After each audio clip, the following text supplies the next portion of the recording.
शुभ प्रभात छात्राओं। तो आज हम तत्सत जैनेन्द्र कुमार जी ने लिखा भाग, उस तत्सत भाग का आज सवाल जवाब क्या है इसका अध्ययन करेंगे। तत्सत यानी सत्य है। प्रश्न 1 लिखिए। बड़दादा के अनुसार आदमी ऐसे होते हैं।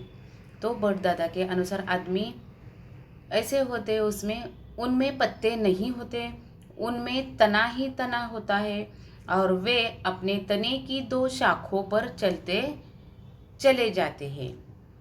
दूसरा सवाल है, पहले में का जो आ है वन के बारे में इसने यह कहा। किसने कहा? तो बड़दादा ने क्या कहा वन के बारे में? तो वन के बारे में बड़दादा ने कहा कि मेरी इतनी उम्र हो गई है पर मैंने उस वन को कभी नहीं देखा है। मैंने शेर, चीता, भालू, हाथी, भेड़िए देखा है पर वन नामक जानवर को अब तक नहीं देखा है। प्रश्न क्रमांक 1 में जो अगला भाग है ई, तो घास की विशेषता क्या है? तो घास की पहुंच सब जगह होती है, वह बहुत ही व्याप्त है, वो लोगों की जड़ों को जानती है, पदतल के स्पर्श से उसे सबका परिचय मिलता है। जब उसके सिर पर चोट ज्यादा सी पड़ती है तब वह समझ जाती है कि यह ताकत का प्रमाण है। धीमे धीमे से उसे मालूम होता है कि कोई दुखियारा जा रहा है, दुख से उसकी बहुत बनती है। तो तत्सत भाग में अगला भाग है जो है शब्द संपदा। प्रश्न क्रमांक 2 है, उसमें पर्यायवाची शब्दों की संख्या लिखी है, जैसे कि बादल, पयोधर, नीरज, अंबुज और जलज। इसमें तीसरा है वो अंबुज है, वह सही जवाब है। उसमें भौरा, भ्रमर, षटपद, भंवर या हिमकर। तो इसमें भंवर यह शब्द समानार्थी है। धरा, अवनी, श्यामा, उमा और सीमा। उसमें अवनी यह सही शब्द है। अरण्य, जो अरण्य को समानार्थी शब्द है कानन। और अनुपम, अनुपम में अनोखा, अद्वितीय, अनूठा और अमिट है, उसमें अनूठा यह शब्द आपको सही बताया जाता है। तो यह उसका जवाब है। प्रश्न क्रमांक आ, निम्नलिखित शब्दों के विलोम शब्द तैयार कर उपसर्ग के अनुसार उनका वर्गीकरण कीजिए। जैसे कि कामयाब, कामयाब, नाकामयाब, न्याय, अन्याय, मान, अपमान, सत्य, असत्य, गुण, अवगुण, मंजूर, नामंजूर, मेल, बेमेल, यश, अपयश, संग, असंग। विलोम शब्द के उपसर्ग के अनुसार वर्गीकरण कीजिए। जैसे कि जो मूल शब्द है कामयाब, उसमें उपसर्ग लगाया गया है ना और शब्द बनता है नाकामयाब। दूसरा न्याय, उपसर्ग लगाया गया है अन्याय। मान, यह उपसर्ग लगाया गया है अपमान। सत्य, असत्य। गुण, अवगुण। मंजूर, नामंजूर। मेल, बेमेल। यश, अपयश। और संग, संग को उपसर्ग लगाया गया है यानी असंग। प्रश्न क्रमांक 3 जो अभिव्यक्ति का भाग है छात्रों, तो आज आपको इस भाग में प्रश्न पहला पूछा गया है अभयारण्य की आवश्यकता, इस विषय पर अपने विचार लिखिए। उसका उत्तर है, बढ़ती जनसंख्या के कारण मनुष्य स्वयं को रहने का स्थान बनाने के लिए पशु पक्षियों के घर के अर्थात वनों को अंधाधुंध कटाई कर रहा है, जिसकी वजह से वनों में रहने वाले कई प्राणी बेघर हो गए हैं। उनकी संख्या बढ़ने और रहने के लिए वन में स्थान की कमी के कारण वे जंगल में यहाँ वहाँ भटकते रहते हैं। वे अन्य हिंसक प्राणियों से स्वयं की रक्षा करने व अपनी भूख मिटाने के लिए जंगल से बाहर आ जाते हैं और खेतों में घुसकर फसलों को बर्बाद कर देते हैं। सड़कों पर खुले में घूमते हैं, जिससे कई दुर्घटनाएं घटती है। ऐसी स्थिति में इन प्राणियों के संरक्षण हेतु अभयारण्य बनाने की आवश्यकता है। अभयारण्यों के माध्यम से सरकार इन वन्य प्राणियों को आश्रय स्थान दे सकती है। इनकी प्रजातियां को लुप्त होने से बचा सकती है। लोग भी वन्य प्राणियों के हमले के आतंक से मुक्त हो जाते हैं और स्वयं को सुरक्षित महसूस कर सकते हैं।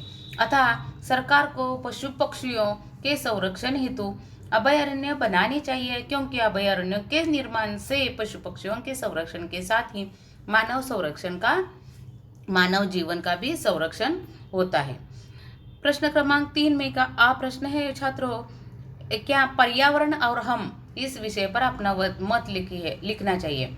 पर्यावरण हमारे जीवन का एक आधार है। शुद्ध जल, शुद्ध हवा, शुद्ध भोजन, औषधियाँ और पर्यावरण की ही देन है। पर्यावरण के महत्व को जानते हुए कुछ लोगों ने पर्यावरण के लिए कई खतरे उत्पन्न कर दिए हैं। अतः हमारा सामाजिक दायित्व है कि हम अपने अपने आसपास के पर्यावरण की पूरी ईमानदारी से रक्षा करें। पर्यावरण समाज को एक सुरक्षा कवच प्रदान करता है। यदि वह सुरक्षा कवच शत प्रतिशत होगा तो हमारे ऊपर बुरा असर पड़ेगा, इसलिए उसकी रक्षा करने का दायित्व हमारा ही है।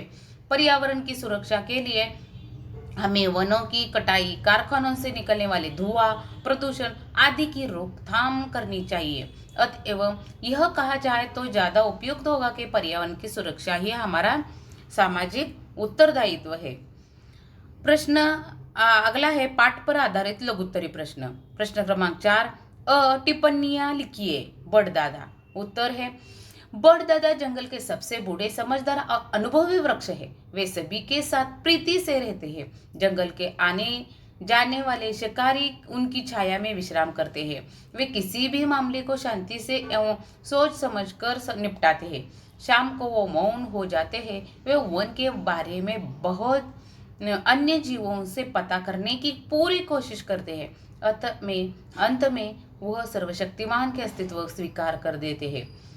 दूसरी टिप्पणी है छात्रों, सिंह। उत्तर है, सिंह को पशुओं का राजा कहा जाता है। वह बहुत ही पराक्रमी है। उसकी तुमुल गर्जना से दिशाएं कांपने लगती है। बड़दादा के देह के पत्र खड़खड़ करने लगते हैं। उनके शरीर के कोटर में वास करते हुए शावक चींची करने लगते हैं। चारों ओर जैसे आतंक भर गया था। वह आदमी को खूब जानता है और उसे खाना पसंद करता है। उसके भय से बहुत से लोग जीव जंतु छिप कर रहते हैं। उसके अनुसार वन का अस्तित्व नहीं है। अगली टिप्पणी है बास यानी बांसुरी बजाने के लिए जो हम लकड़ी का यूज करते हैं उसको बांस कहा जाता है। वो तत्सत पाठ में बात जरा सी हवा आने पर खड़खड़ करने लगता है। बांस खुद को पोला मानता है। वो तीखा बोलता है। वो घना नहीं बल्कि सीधा है, इसलिए झुकना नहीं जानता है। प्रश्न क्रमांक 4 में दूसरी यह प्रश्न है, तत्सत शीर्षक की सार्थकता को स्पष्ट कीजिए। प्रस्तुत पाठ में लेखक ने यह बताया है कि इस सृष्टि के सभी जीवों का अस्तित्व अर्थपूर्ण है। जिस तरह मनुष्य इस सृष्टि का एक महत्वपूर्ण हिस्सा है, उसी तरह सृष्टि का निर्माता के प्रति वन में मौजूद जीव जंतु तथा वनस्पतियों का भी अपना अपना महत्वपूर्ण स्थान है। प्रकृति द्वारा निर्मित ये पेड़ पौधे, पशु पक्षी, इंसान सभी इस सृष्टि के लिए अर्थपूर्ण है। अंत में सभी को उस सर्वशक्तिमान के अस्तित्व को स्वीकारना ही पड़ता है। यही सत्य है और सृष्टि का नियम भी है।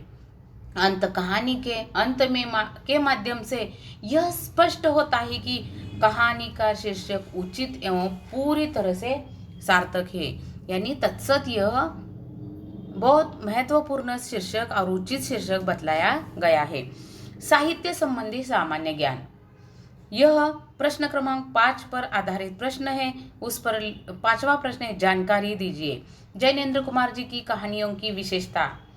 तो तत्सत पाठ के जो लेखक है जैनेन्द्र कुमार, उनकी कहानियों की विशेषता हम आगे देख रहे हैं। उत्तर, जैनेन्द्र कुमार जी की कहानियां घटना के स्तर पर उठकर चरित्र और मनोवैज्ञानिक सत्य लाने का प्रयास करती है।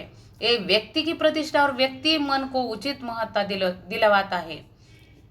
इसके साथ ही किसी न किसी ऐसे मूल विचार तत्व को जगाती है जो जीवन की समस्याओं की अतल स्पर्शी गहराई में सोई जाती है। प्रश्न है, अन्य कहानीकारों के नाम। उत्तर, प्रेमचंद्र, रामकृष्ण बेनीपुरी, शिव प्रसाद सिंह, देवकी नंदन खत्री, गजानन माधव मुक्तिबोध, रघुवीर सहाय और राघव आदि इस कहानी लेखकों के नाम हैं। प्रश्न क्रमांक 6 है, निम्नलिखित रसों के उदाहरण लिखिए। हास्य यह रस है, उसका उदाहरण है बुरे समय को देखकर गंजे तू क्यों रोए, किसी भी हालत में तेरा बाल न बाका होए। दूसरा रस है वात्सल्य। वात्सल्य का उदाहरण है, वात्सल्य रस का उदाहरण है बाल दशा सुख निरखी जसोदा, पुनी पुनी नंद बुलावती, आचरा तर लय ढांकी सूर, प्रभु को दूध पियावती। तो इसी तरह छात्रों, आज हमने तत्सत इस भाग के सवाल जवाबों का अध्ययन किया है, जो आपको यह पढ़ना और लिखना जरूरी है। धन्यवाद।